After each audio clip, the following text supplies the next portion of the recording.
Kami melakukan yang seperti Tuhan berpikir. Kami percaya bahwa Kau akan membawa kami dalam kemuliaan demi kemuliaan. Kau akan mengangkat kami tinggi Tuhan. Bahkan gunung rumah Tuhan menjulang tinggi itu pasti Engkau genapi. Kehidupan kami menjadi kemah Allah di bumi itu pasti terjadi. Karena ada banyak orang menanti-nantikan anak-anak Allah dinyatakan. Kamilah Tuhan penentu nasib kota, bangsa dan bangsa-bangsa. Biarlah terus kami diperbarui, diproses, dibentuk Tuhan. Supaya kehidupan kami murni, kehidupan kami betul-betul mati dari segala kedagingan dan dosa. Kau dapati kami terus akurat dengan Engkau. Engkau proses sehingga hari demi hari kami mengalami penyalipan daging. Oh, kehidupan daging dibakar dan menjadi bau harum bagi Engkau. Mari Tuhan terus kerjakan dalam hidup kami. Kami ingin menyelesaikan agenda Tuhan bersama-sama dengan Roh Kudus Tuhan. Maka itu Engkau berperkara dalam hidup kami. Ketika ada sesuatu yang menyimpang dari kebenaran firman Tuhan, Engkau koreksi hidup kami, Engkau luruskan hidup kami. Karena kami tahu bahwa hidup kami dinanti-nantikan banyak orang. Terima kasih Tuhan untuk penyertaan Tuhan yang sempurna. Terima kasih untuk kebaikan. Terima kasih untuk realita hadirat Tuhan yang kami terus rasakan sampai hari ini dan selamanya. Terima kasih untuk damai sejahtera sukacita yang memerintah kehidupan kami. Tidak bisa dibandingkan oleh apapun Tuhan. Kami tahu di dalam dunia ini kami sudah merasakan surga bekerja atas hidup kami Tuhan. Kehidupan kekal bukan ketika kami mati, tapi ketika kami ada di dunia ini kami sudah mengalami damai sejahtera, sukacita, kebenaran yang memerdekakan dan mengubahkan hidup kami. Terima kasih Tuhan, hari ini Kau terus perlengkapi kami. Bawa kami semakin mengenal Engkau, menjadi sahabat Tuhan. Bawa kami untuk mengerti isi hati Tuhan. Kami mau biarkan telinga kami mendengar dengan jelas. Bahkan hati kami menjadi tanah yang subur. Sehingga kami mendengar bukan hanya menjadi pengetahuan, tapi firman yang mengubahkan dan memerdekakan. Itu yang kami nikmati Tuhan. Bahkan seperti pedang bermata dua yang memisahkan roh dan jiwa kami Tuhan. Sehingga hari demi hari kami diperbarui oleh kebenaran firman-Mu. Terima kasih, kami percaya di dalam firman-Mu ada gelombang ilahi yang luar biasa. Ketika firman disampaikan ada gelombang ilahi yang kami terima Tuhan, yang mengubah nature hidup kami menjadi ilahi.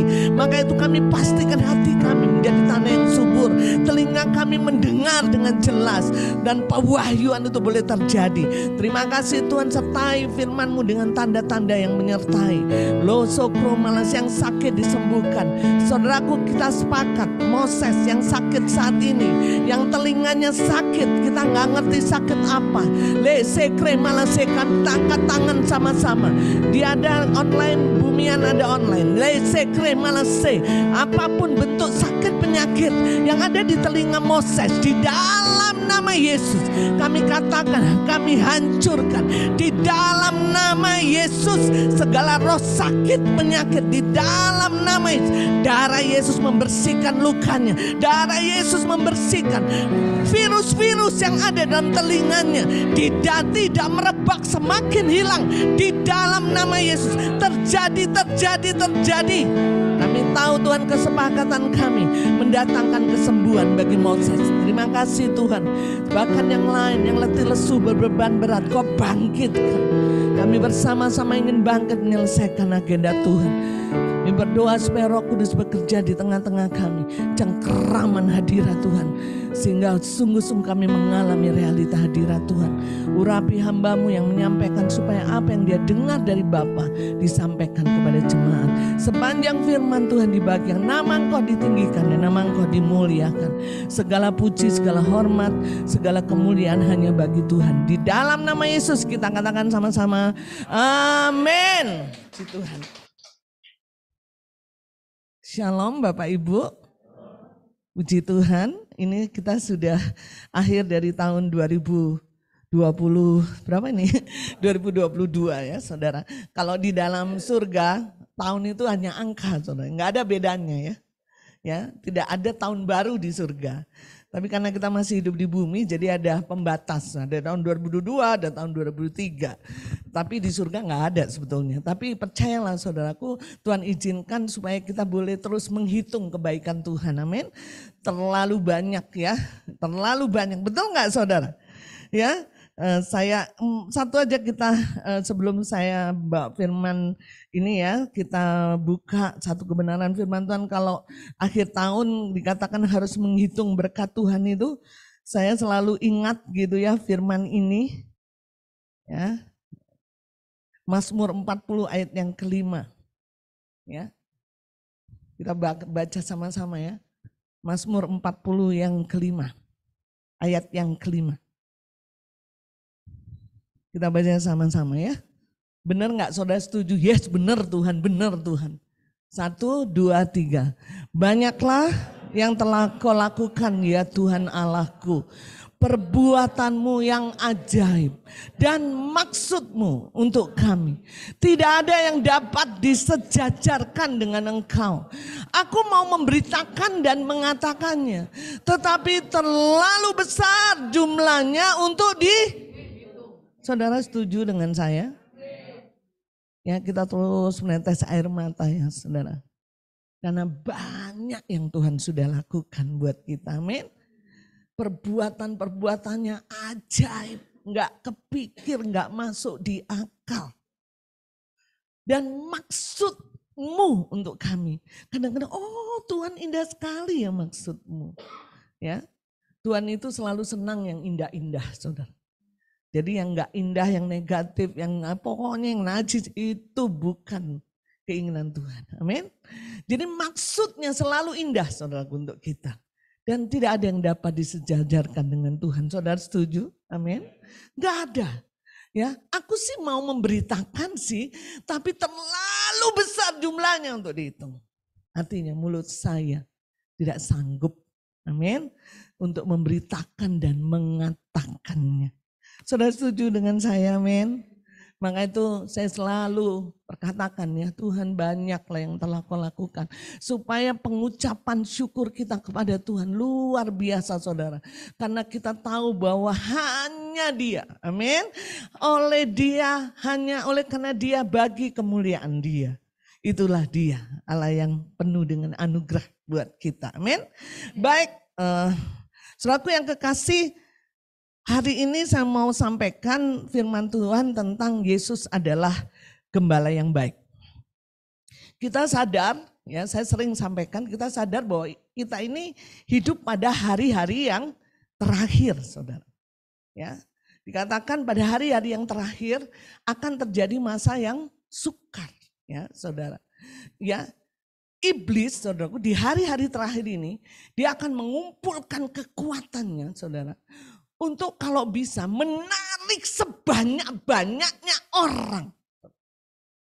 Dulu iblis bekerja, saudaraku, zaman dulu kejadian sampai sekarang. Tapi dia tahu bahwa ini adalah hari-hari terakhir. Sebentar lagi iblis akan dihakimi, dihukum selamanya, betul? Jadi kalau saya bisa ibaratkan, saudara, kalau main volley, saudara, ini itu udah game kelima, betul nggak? Game penentuan, saudara. Saya percaya bahwa kita yang punya Tuhan pasti menang, betul enggak? Itu artinya bahwa iblis, roh jahat, dengan strategi, dengan tipu muslihatnya, dia ingin mengambil sebanyak orang untuk ikut dia binasa. Lewat apapun, saudara. Saya sangat ngeri sekarang dia selalu mintanya puluhan, betul enggak? Kajuruan, Itaewon, betul? Di Korea. Itu bisa dia manifestasikan, kasih tahu kita. Ini hari terakhir. Ya. Jadi saudara, kalau saudara dan saya tidak diwahyukan siapa Allah, pribadi Allah sebenarnya dalam hidup kita. Oh, kita akan kena tipu muslihat dia, betul? Ya. Kalau kita nggak mengenal benar-benar diwahyukan hanya Kristen agamawi, hanya Kristenan, tidak mengalami Tuhan, tidak mengalami realita Tuhan, kita nggak kenal pribadi Tuhan dalam hidup kita. Oh, saudara, kita gampang. Kita nggak bisa bilang, oh dia hamba Tuhan nggak bisa jatuh, bisa. Daniel bilang di kitab Daniel, pada hari-hari terakhir orang-orang bijak akan jatuh oleh karena tipu muslihat. banyak orang akan murtad. Nah hari ini saudara, saya rindu, Tuhan rindu. Kita mengenal satu pribadi Tuhan, bahwa Dia adalah gembala yang baik. Amin, kita lihat ya. Kenapa saudara? Kita lihat di Matius 2 ayat yang ke-6.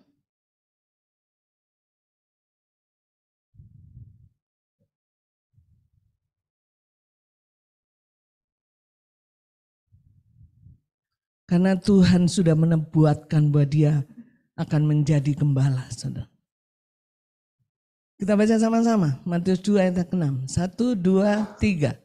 Dan engkau Betlehem, tanah Yehuda, engkau sekali-sekali bukanlah yang terkecil di antara mereka yang memerintah Yehuda. Karena daripada mula akan bangkit seorang pemimpin yang mengembalakan umatku Israel. Saudaraku, pribadi Yesus sebagai gembala itu sudah dinubuatkan. Bahwa engkau Betlehem, Yesus lahir di Betlehem saudara.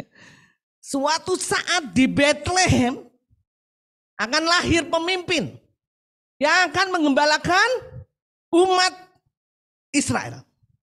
Jadi saudaraku, kita harus mengerti, diwahyukan bahwa Yesus adalah gembala. Amin. Banyak sekali saudaraku pribadi Yesus. Dia Tuhan, dia Raja, dia Guru. Benar gak saudara? Dia matahari, Daud itu memberikan julukan banyak banget. Tapi hari ini kita rindu. Tuhan rindu, saya rindu. Tuhan mewahyukan bahwa Yesus adalah gembala yang baik. Amin. Nah, saudara, untuk lebih mudah, saudara mengerti, jemaat mengerti, saya ingin menggambarkan secara sederhana bahwa gembala itu pasti ada domba, betul nggak? Ya, nggak mungkin gembala tidak punya domba, betul? Domba dan gembala itu tidak bisa dipisahkan karena gembala menggembalakan domba. Ya, dalam artian bahwa hari ini kita akan belajar bahwa gembala adalah Yesus, domba adalah saudara dan saya. Saudara setuju ya? Amin. Nah sekarang kita mau lihat apa sih karakteristik domba supaya kita mengerti bahwa dia itu gembala yang baik buat saya. Betul? Ya. Dan saya pengen kasih tahu kepada saudara, saya sudah baca banyak literatur, saudara, waduh gayanya kayak dosen ya. Banyak bacaan gitu, ada karakteristik domba saudara ya. Yang pertama, domba itu binatang yang lemah saudara. Dia tidak memiliki alat serang. Nggak kayak harimau, ngerti ya saudara ya. Nggak kayak serigala, apalagi macam-macam lah. Dia punya alat serang saudara. Ya, jadi kalau ada binatang lain menyerang dia, dia punya alat serang. Domba tidak memiliki alat serang. Jadi dia itu binatang yang lemah. Kalau udah kayak gitu saudara bilang, aku juga lemah. Betul nggak? Ngerti ya? Karena kan kita sudah sepakat dari domba itu adalah saya. Ngerti? Kalau saudara tidak ngerti siapa domba, saudara nggak akan perlu gembala, betul? Karena saudara merasa kuat. Ngerti? Saudara, banyak orang berkata Yesus gembala yang baik, tapi tidak diwahyukan saudara. Sehingga dia berjalan dengan kekuatan. Nah saya mau kasih tahu, ciri domba yang pertama itu dia binatang yang lemah. Dia nggak punya alat serang. Artinya dia tidak bisa hidup sendirian di alam liar, betul nggak? Ngerti nggak saudara? Karena dia rawan sekali mati diserang binatang yang lain. Dia perlu gembala. Langsung aplikasikan sama diri kita. Betul Tuhan, saya makhluk yang lemah. Saya nggak bisa melawan orang baik, melawan musuh-musuh saya. Saya butuh gembala. Amin. Jadi yang pertama adalah domba adalah binatang yang lemah. Dia tidak punya alat serang. Yang kedua, penglihatannya rabun, saudara. Jadi dia nggak punya penglihatan yang jelas. Dia hanya bisa melihat dalam jarak yang dekat. Ya. Artinya saudara, Pada waktu dia jarak dekat, dia tidak tersesat. Setelah itu dia pasti tersesat. Jadi saya bisa simpulkan, domba itu adalah binatang yang mudah tersesat. Bilang kepada saya, Tuhan, saya juga begitu. Saya domba. Saya mudah sekali tersesat. Amin. Penglihatan domba sangat rabun. Dia hanya punya jarak yang dekat, saudara. Jadi saudara jangan merasa sok kuat. Amin. Saya bisa arungi kehidupan ini. Saya mampu mengarungi kehidupan. Saudara. Saudara gampang tersesat. Saudara nggak ikut kebaktian, nggak ikut komsel, nggak itu tersesat. Ngerti nggak? Saudara nggak dimuridkan, nggak ikut persekutuan, nggak pernah terhubung dengan Tuhan, tersesat. Jangan merasa kuat, jangan merasa gagah, saudara. Karena saudara amin. Amin, saudara. Gampang sekali tersesat, saudara. Saudara, saya berikan ini supaya saudara mengerti betapa pentingnya seorang gembala buat kita. Amin. Ya. Jadi domba itu yang pertama, binatang yang lemah, tidak punya alat serang, penglihatannya rabun, dia hanya bisa melihat jarak dekat dan mudah Betul? Apa betul?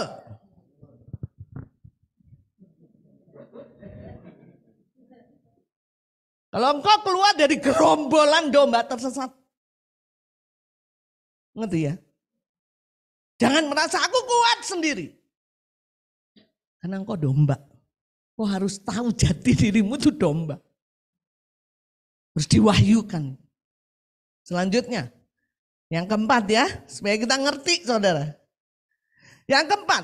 Dia tidak pandai mencari makanannya sendiri.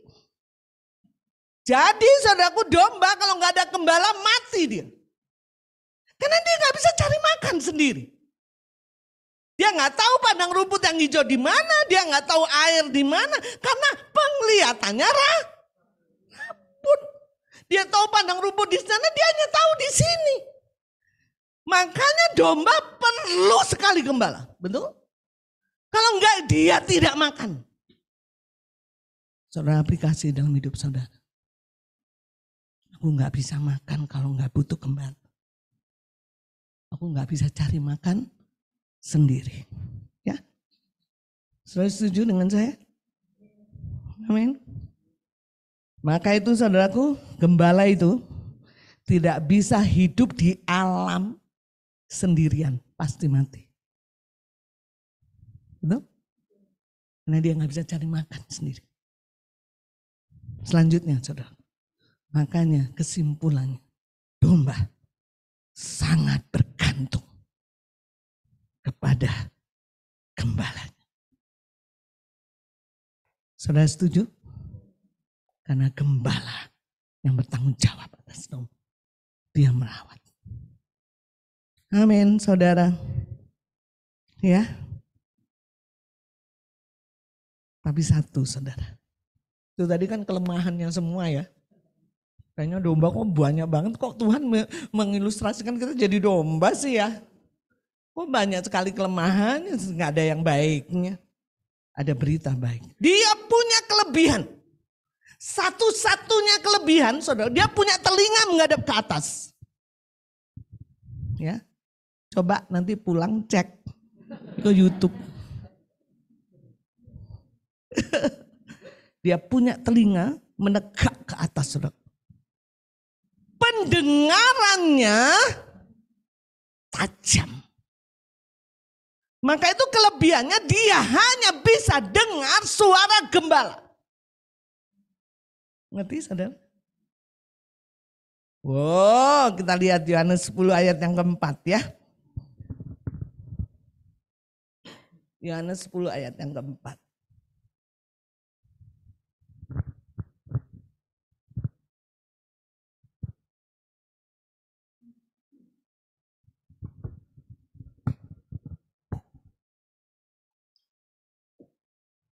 Sama-sama kita baca.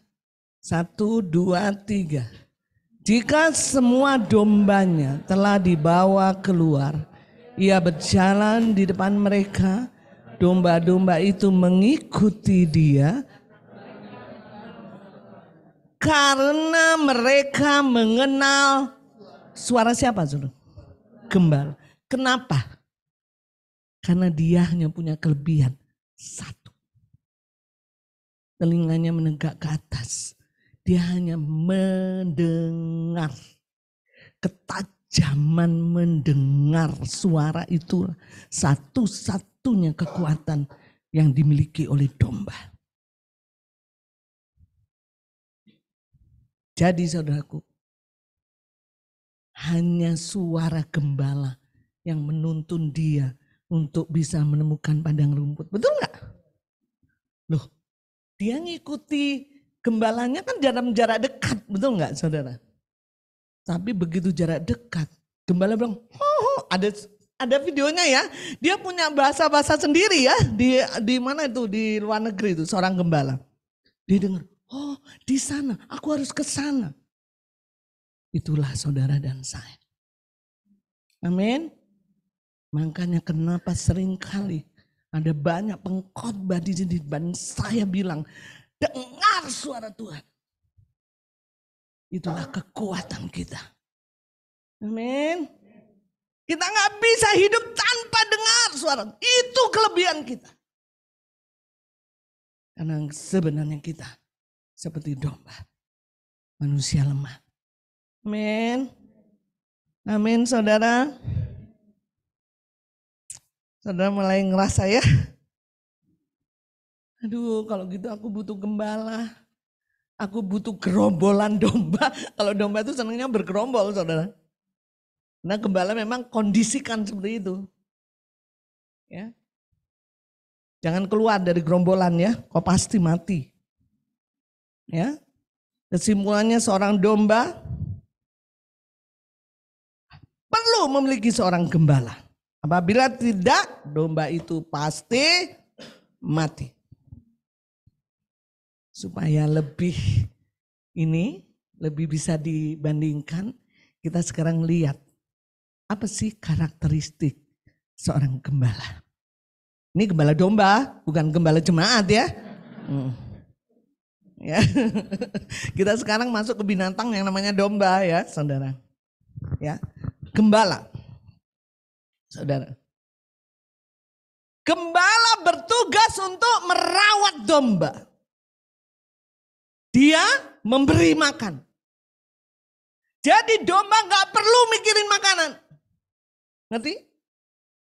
Gembala yang cari makan. Betul? Jangan balik saudara-saudara pengen jadi gembala, Yesus suruh jadi domba. Ya? Karena kok gak bisa cari makan tadi kan? Karakteristik domba kan dia gak pernah bisa cari makan sendiri.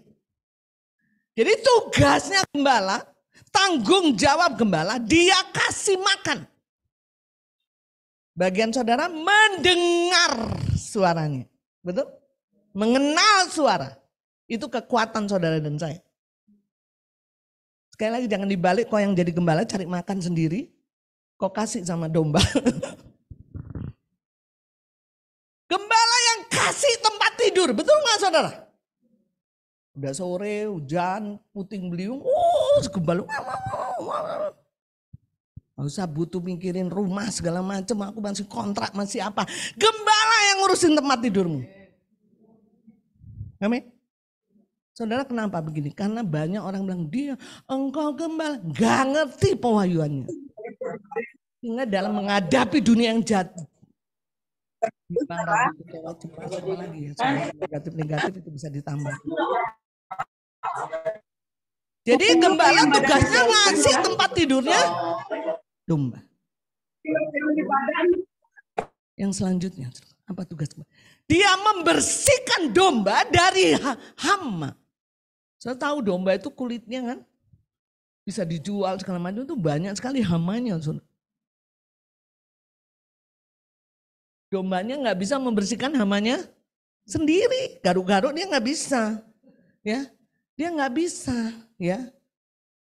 Jadi saudaraku, gembala yang harus bersihkan dari hama.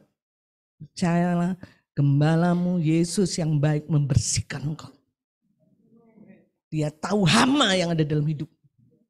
Dia tahu apa yang tidak akurat dalam hidupmu. Amin. Jadi kita jangan saling menghakimi. Pak Medi, kamu salah, bertobat. Ada gembala yang bikin dia bertobat. Ya, kadang kita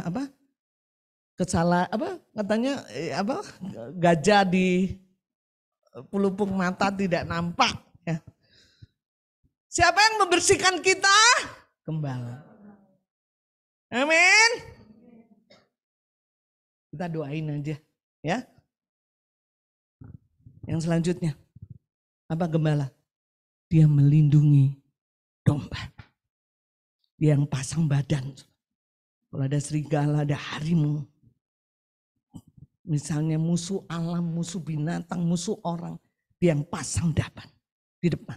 Dia mau pastikan berikan jaminan kepada domba. Dia pasti terlindungi. Amin. Kau percaya bahwa dia gembala yang baik? Kita pasti terlindungi.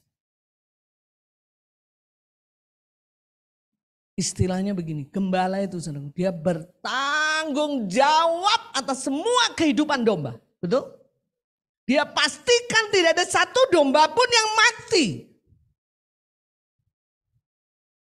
Luar biasanya saudaraku, zaman dulu nih ya. Saya nggak tahu petani domba yang sekarang pakai apa. Dia punya 2 alat yang dia andalkan. Yang pertama gada. Betul nggak? Yang kedua tong. Sekalipun aku berjalan di lembah kekelaman katanya. Gadamu dan, nah ini 2 senjata yang dimiliki oleh gembala. Apa itu arti gada? Apa gunanya gada, apa gunanya tongkat? Gada dan tongkat itu sama-sama terbuat dari kayu, saudara. Tapi saya nggak bisa hadirkan di sini ya, tayangkan. Tapi kalau tongkat ya lihat aja tongkat Mbak Minten ya, pasti gitulah tongkat. Itu tongkat namanya, ya. Tapi kalau gada, dia itu ada melungkernya gini, saudara. Kenapa?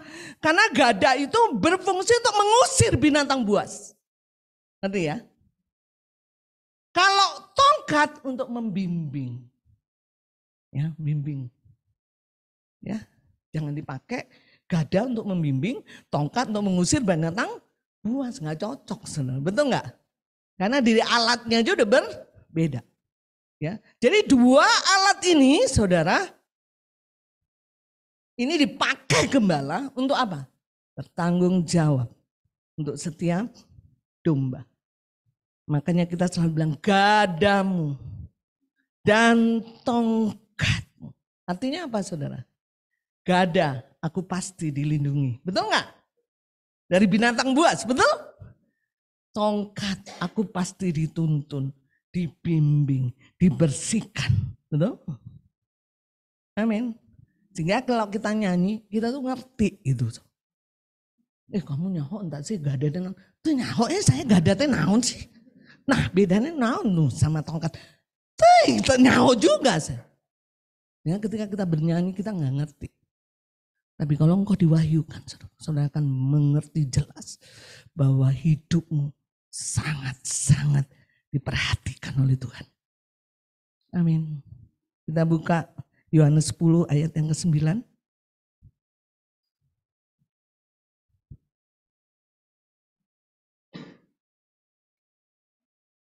Ini Yesus berkata ya. Kita baca 1, 2, 3. Akulah pintu.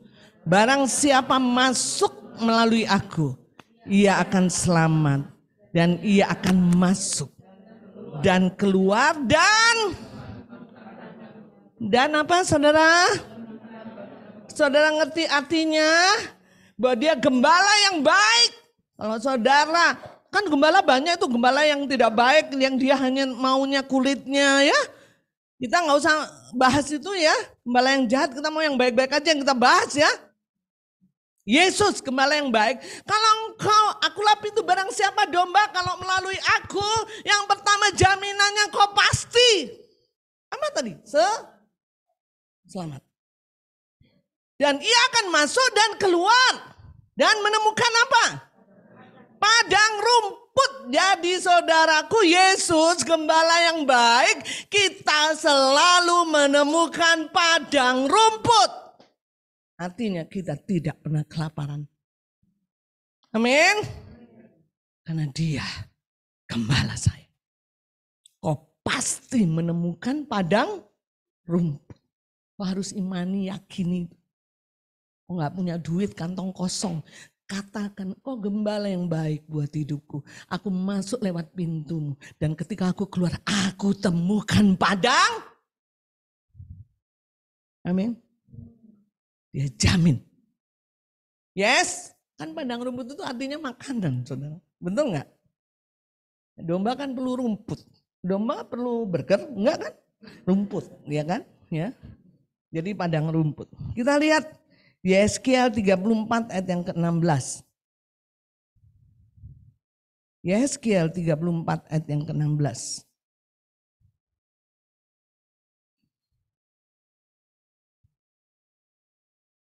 Kita akan baca sama-sama.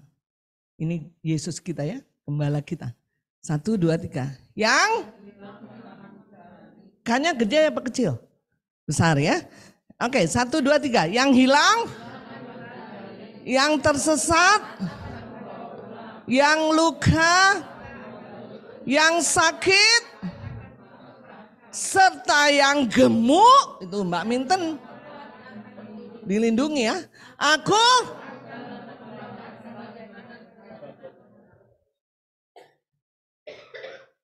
Yesus gembala yang baik.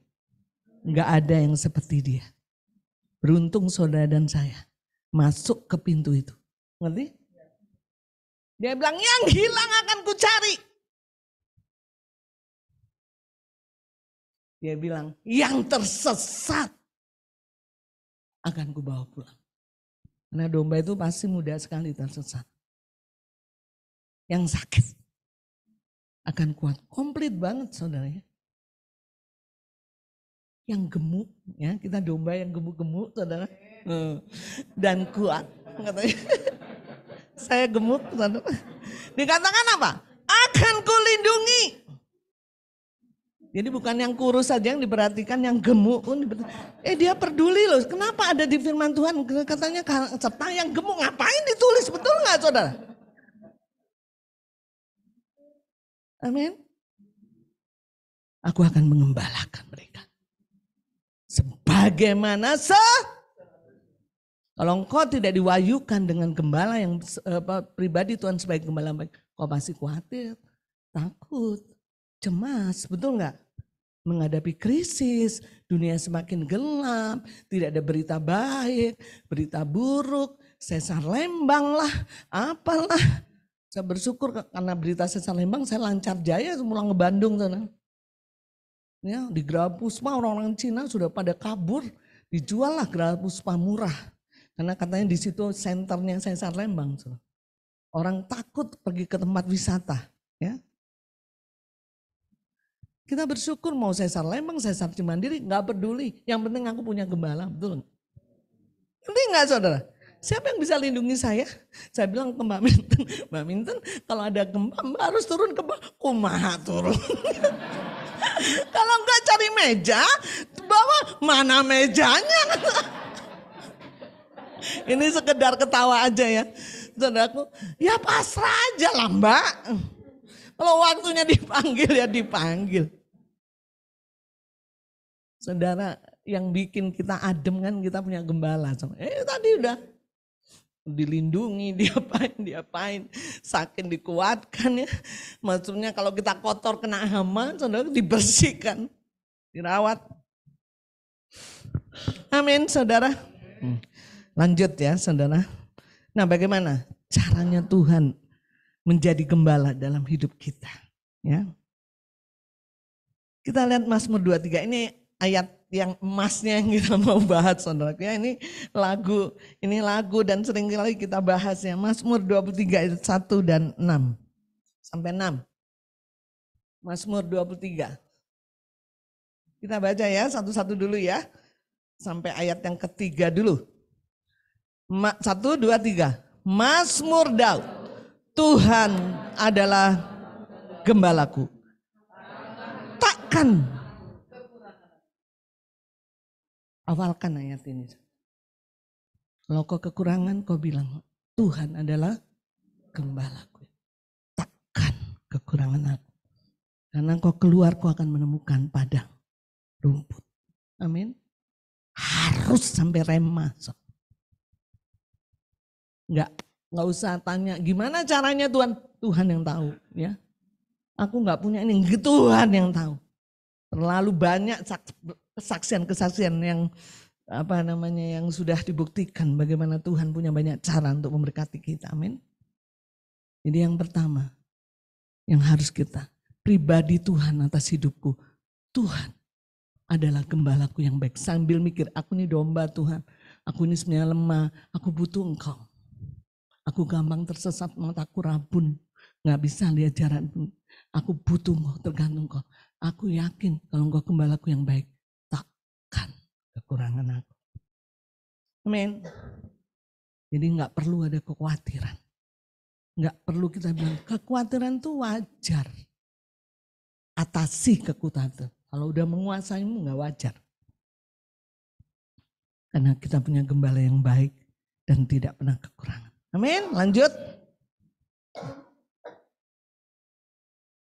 Kita baca sama-sama. 1, 2, 3.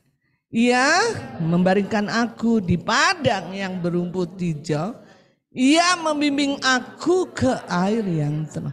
Yang pertama, manifestasi Tuhan menjadi gembala kita. Yang pertama, Dia menyegarkan jiwa kita.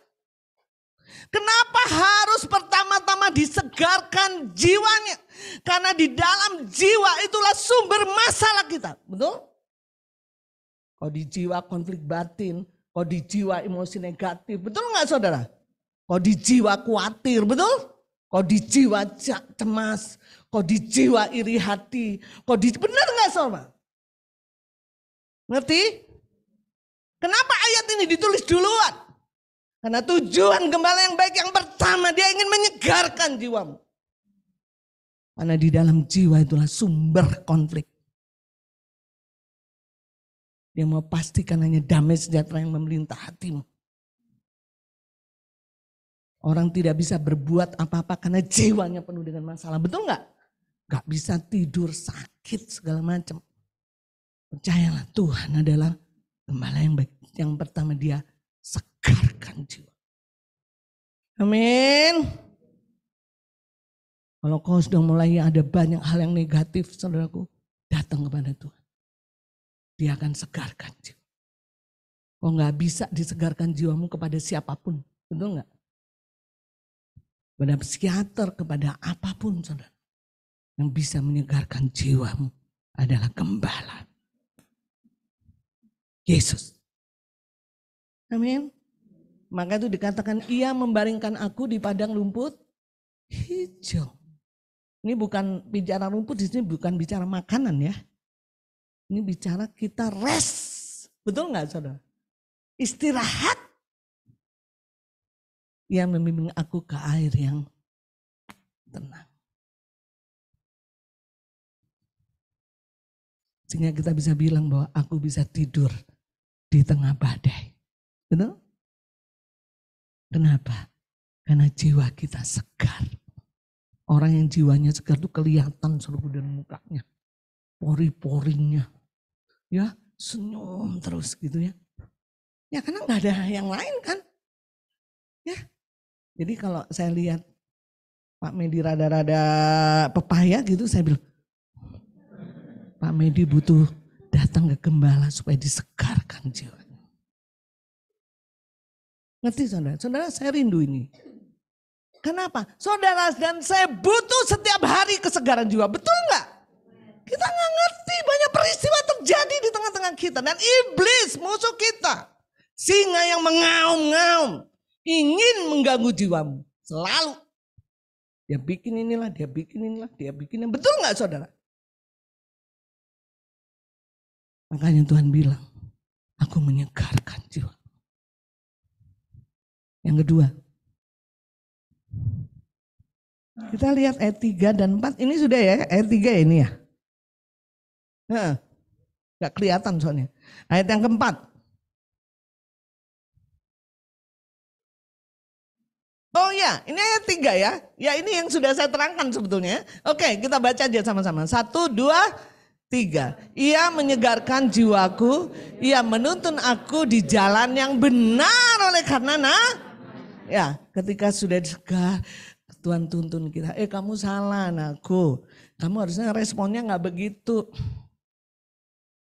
Saya kemarin kan diundang rapat, saudara. Karena saya sudah tidak pejabat lagi, saya diundang rapat lah di komite. Ada satu komite ketidakberpihakan itu isinya orang-orang besar lah, saudara, di Jakarta. Ibu ikut aja lah, kan ibu tahu segala macam, jadi bisa menjadi ini dan segala macam.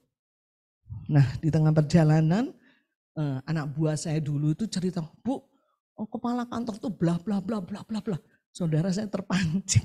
Wah, error ya kepala kantornya. Harusnya begini. Saudara, Roh Kudus langsung kasih tahu sama saya. Kok enggak benar. Kata-katamu negatif. Kata-katamu mulai. Kenapa, saudara? Karena jiwa saya udah enggak segar. Benar, saudara. Waduh, rasanya di sini tuh wah. Saya mulai hanyut dengan berita dia gitu. Saya mulai, oh enggak benar dong, harusnya begini. Bukan memberkati, bukan mengatakan ya kamu ini aja lah sembahyang lah supaya kepala kantor berubah. Enggak, saya ikutan mereka, saudara. Wah itu negatif, enggak benar itu error itu dia. Sampai saya kata-kata yang error udah kasar. Saya langsung di kamar di hotel, Tuhan segarkan jiwaku. Ampun saya. Mari tuntun saya ke jalan yang benar. Oleh karena nama. Betul? Kenapa? Karena Tuhan ingin mulut kita semuanya positif. Betul? Kerasa, saudara. Betul nggak, saudara? Kok rasa ketika jiwamu nggak segar? Dan Tuhan menyegarkan jiwa. Lanjut. Ayat yang keempat. Yuk kita baca sama-sama. 1, 2, 3. Sekalipun aku berjalan dalam lembah kekelaman, aku tidak takut sebab engkau gadamu dan tongkatmu itulah yang menghibur. Jadi kalau sekarang bilang gadamu dan tongkat udah ngerti ya. Yang kedua apa tanggung jawabnya gembala? Bagaimana Tuhan menjadi gembala? Yang kedua, menyertai kita. Tidak ada satu musim hidup kejadian yang dia tidak ada di sana, betul? Kau jangan berpikir ketika kau bergumul sendirian, kau hanya sendiri. Percayalah gembalamu ada di situ bersamamu. Saudara tahu nggak sih arti menyertai? Saya barusan tadi pagi lihat, pernikahan Kaisang ya, luar biasa ya. Semua rakyat Solo tumpah ruah. Saudara itu presiden naik delman, kereta kencana ya, bukan delman ya. Salah masa presiden naik delman. Presiden naik kereta kencana, saudara. Waduh, luar biasa. Itu kan kereta kencana jalan kan sama kuda. Pampres apa? Itu kan ada 3. Dia menyertai presiden. Walaupun mau capek mau enggak, betul enggak? Kenapa? Dia menyertai. Arti menyertai itu selalu ada di samping orang yang disertai. Betul? Jadi presiden itu, saudara, terus saja disertai sama Pampres. Dia berdiri, tangannya si Pampres begini. Tahu takut jatuh kan? Karena kan naik kereta kencana itu nggak sama dengan naik becak ya. Goncangannya lebih ini kan. Pancapresnya. Kenapa? Karena si Pampres harus memastikan si orang nomor 1 ini selamat. Itulah gembala kita. Jangan pernah berpikir kau menghadapi situasi dan gembalamu tidak ada di situ. Bukan saya ya, ini gembala Yesus ya. Mbak Yus nggak pernah ada tuh saya ini begini begono.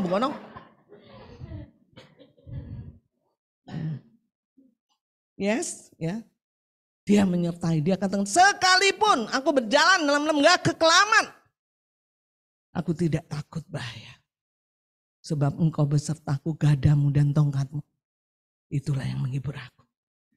Saudara, luar biasa, gembala kita yang luar biasa.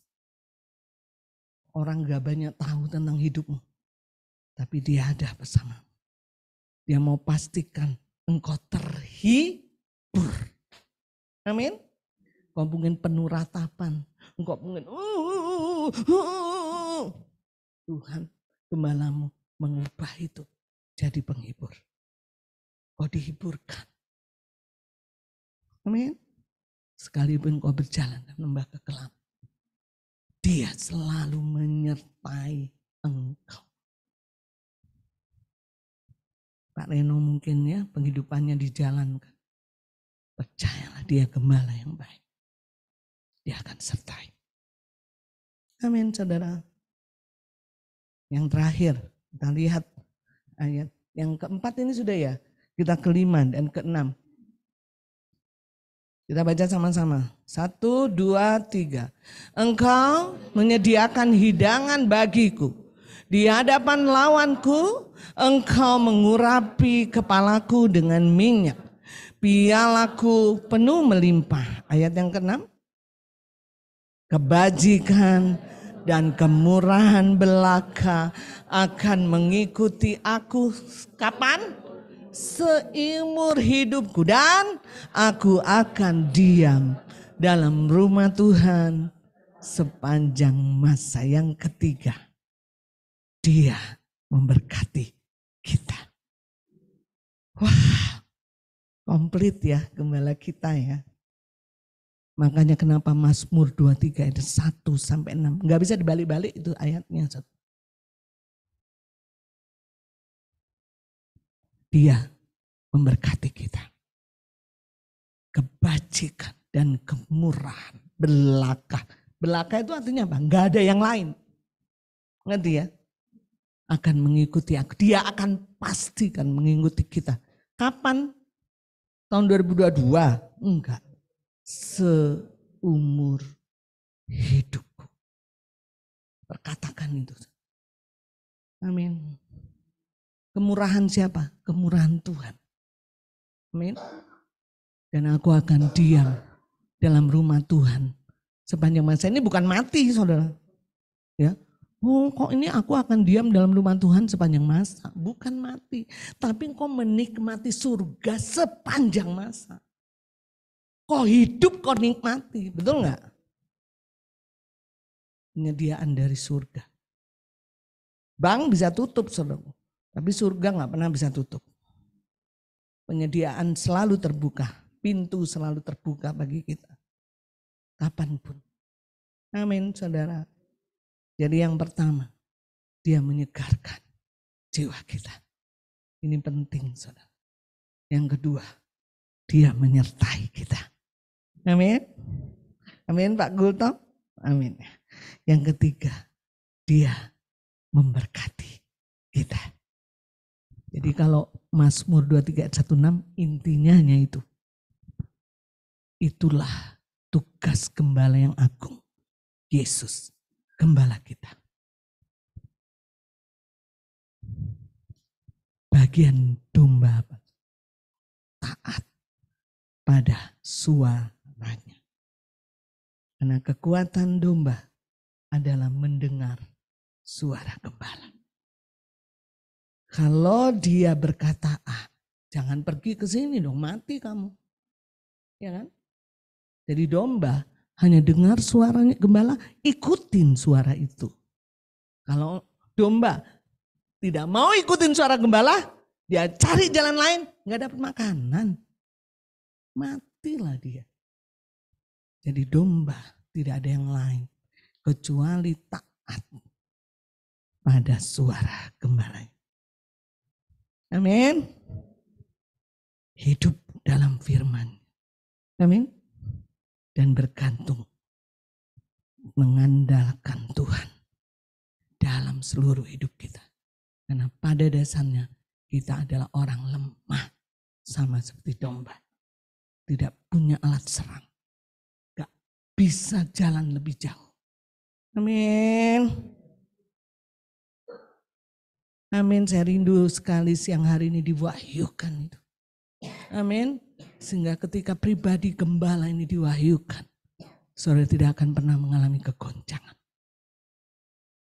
Karena gembalaku, gembala yang baik, tidak pernah kekurangan aku. Mari kita bangkit berdiri, kita puji Tuhan.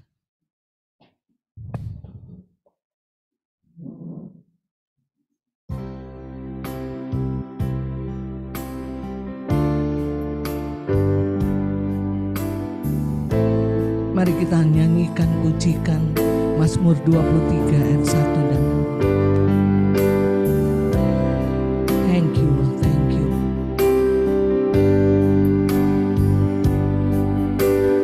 Engkau gembala yang baik, Kau menuntun hidupku.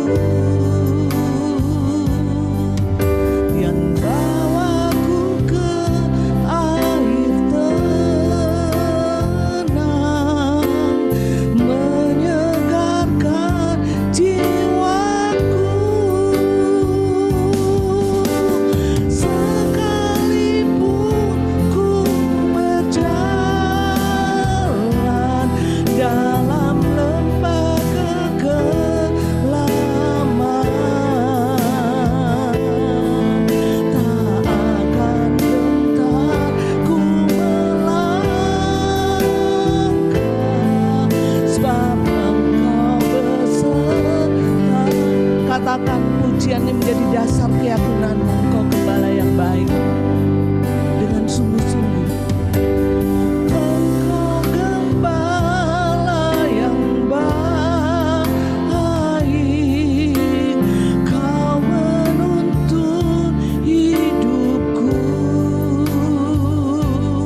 menyegarkan jiwa kami.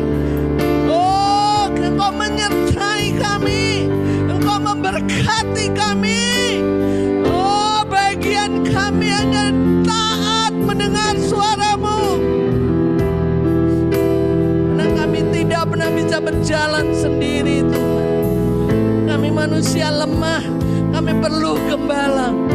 Kami tidak bisa mencari makan kami sendiri. Kami butuh Engkau yang menyediakan makanan bagi kami. Engkau gembala yang baik, mencari makan buat kami, memberikan tempat tidur bagi kami, merawat kami, membersihkan kami, Tuhan. Ampuni kami kalau kami seringkali tidak percaya. Kami sering atur diri kami sendiri. Kami sering kendalikan diri kami. Kami sering cari makan kami sendiri. Kami tahu kami tidak pernah bisa berbuat apa-apa. Karena kami harus bergantung kepada gembala kami. Kalau yang tahu padang rumput yang hijau, kalau yang tahu air yang tenang, Tuhan. Kalau yang tahu bagaimana menghibur kami. Terima kasih untuk gada dan tongkat yang selalu menyertai kami. Allah mengerti, Allah peduli segala persoalan yang kita hadapi. Tak akan pernah dibiarkannya ku bergumul sendiri, sebab Allah mengerti. Sekali lagi, Allah mengerti. Allah mengerti, Allah peduli segala persoalan yang kita hadapi. Tak akan pernah dibiarkannya ku bergumul sendiri, sebab Allah mengerti. Dialah gembala yang baik, tidak pernah dibiarkan engkau bergumul sendirian. Dia selalu ada di musim hidupmu, di mana titik nadir yang paling gelap sekalipun. Percayalah, Dia ada di sana. Dia siap menghibur engkau. Dia siap menyegarkan jiwamu. Biarlah firman ini diwahyukan, sehingga dalam kegoncangan engkau tidak pernah bisa digoncang. Karena engkau punya gembala yang baik. Sudah dinubuatkan bertahun-tahun bahwa di Bethlehem akan lahir seorang pemimpin yang mengembalakan Israel. Kita adalah Israel rohani, dan Dialah gembala yang baik. Tidak sedetik pun meninggalkan engkau. Dia terus menyertai engkau. Sekalipun kau jauh, Dia ada di sana. Dia siap membawa engkau masuk kembali. Karena Dia mencari yang hilang. Dia mencari yang tersesat. Dia membalut yang luka. Saudara harus bersyukur kepada Tuhan. Ada banyak orang di luar sana tidak ada yang mengembalakan. Hidupnya mati liar. Tapi kita bersyukur, kita punya gembala yang agung. Yesus yang setia, yang bertanggung jawab, bahkan mau memberikan nyawanya buat domba-dombanya. Dia mau memastikan saudara dan saya selalu dilindungi, selalu makan sehat, selalu gemuk. Dia menjamin hidup saudara. Maka itu jangan ragukan Dia. Percaya 100%. Bagian kita dengar suara, taat kepada suara. Hati yang terus bergantung dan mengandalkan. Jangan kita merasa sok jago, sok kuat. Karena sebenarnya kita seperti domba, makhluk yang lemah, binatang yang lemah dan mudah tersesat. Gimana sih? Tuhan, wahyukan firman-Mu Tuhan. Karena Kau yang sanggup menjaga domba-domba. Hamba-Mu tidak pernah sanggup. Karena Kau gembala yang sesungguhnya. Kaulah gembala yang sejati. Hamba tidak pernah bisa menghibur domba-domba. Tapi Engkau sanggup dapat menghibur mereka. Kaulah gembala yang setia atas hidup kami.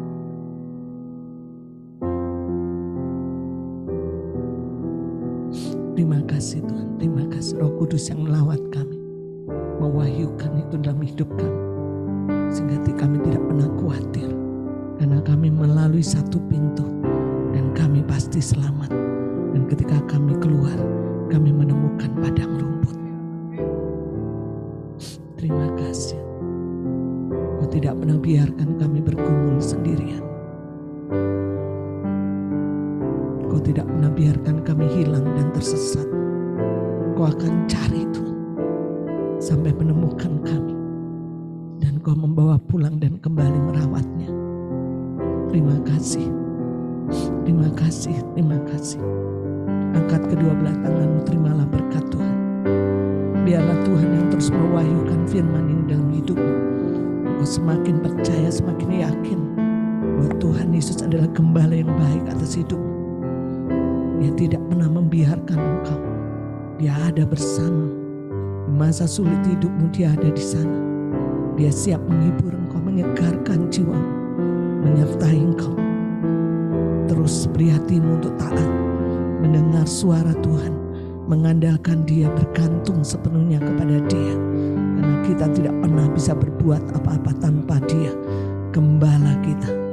Terimalah berkat Tuhan, penyertaan Tuhan, perlindungan Tuhan, kesetiaan Tuhan, tanggung jawab Tuhan sebagai gembala yang agung yang menyertai Bapak Ibu sekalian. Roh Kudus yang diutus oleh Bapa yang menolong kita, menuntun kita di dalam seluruh kebenarannya dan memberkati kita dari sekarang sampai selama-lamanya. Kita katakan sama-sama, amin.